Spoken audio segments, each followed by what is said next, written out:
Thank you. I was going to pick up on the question about some of the tensions internal to social movements, and specifically I was thinking of the food sovereignty movement and IPC. I think it's an interesting case. I think it's good to highlight that it's not this, that we don't all agree on everything.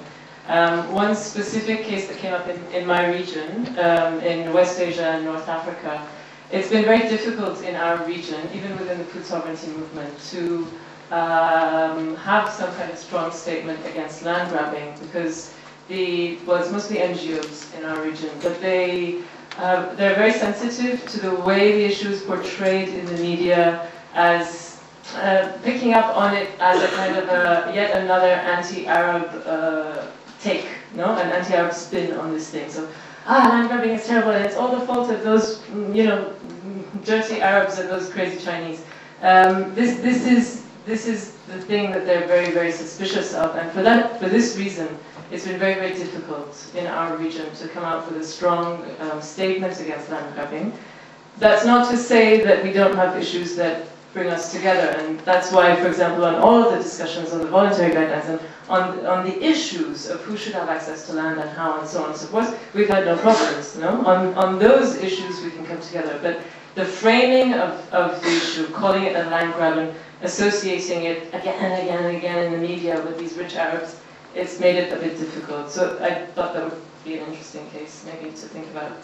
The other question I wanted to pick up on is the issue of academics and activists and social movements.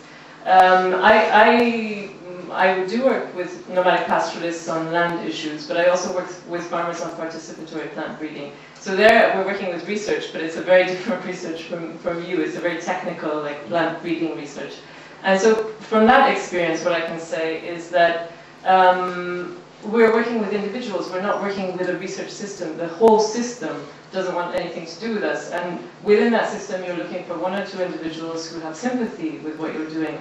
And it's great to be working with them, but the whole system, the university, is the university, or is the research institution accountable to us, working with us? No, not at all. It's just a matter of finding friends. And this, I think, is a real problem. And I guess I would ask you, as academics, what can you do to make your whole institution and the governance of your institution more accountable to the people that you're supposed to be serving?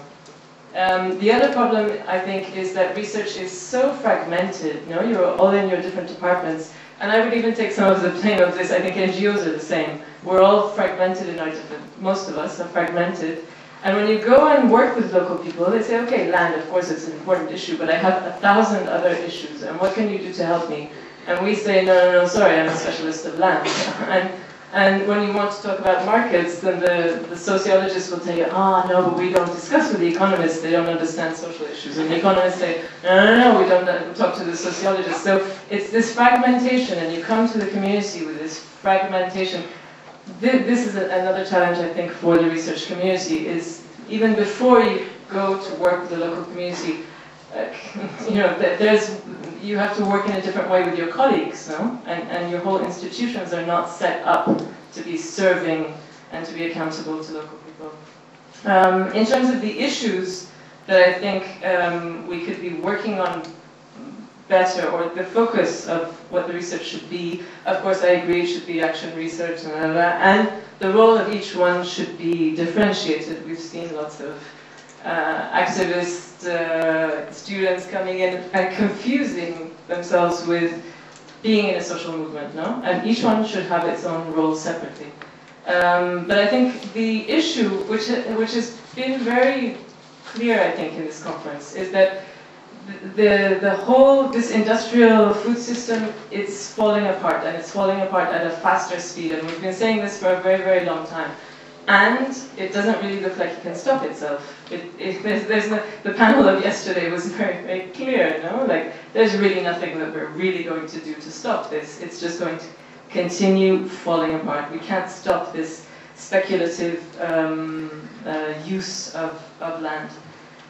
So for me the question is, okay, how can we help local farmers, pastoralists, etc., disengage themselves and become more autonomous and more independent from this food system, which is in slow motion in front of our eyes, but in a way very quickly about to crash, no? And I think that this is an interesting thing. How can we help? How can we support local communities? And as I said, it's not only a question of land. It's also a question of access to markets. It's also a question of seeds and technology and all of these things. So to disengage and to create really autonomous food systems. I think on the issue of markets, there's a lot of research that needs to be done. Having said this, a lot of us, as you can see, we're engaged also on a more institutional level and more policy level. And I think sometimes I get the feeling that there's a tension within our own organizations about how much of our effort we should be spending on the more institutional level and the UN and versus the grassroots. And I think that that's just the way it is. But it's clear that we have decided to put some of our energy on the institutional level. And I think that some academics and activists don't really understand why we're doing this. And it's sort of like, okay, we're very happy to support you in your struggle in the ground, blah, blah, blah, but what the hell are you doing in the UN wasting your time? And I think this is also an issue that we can discuss more. Thank you.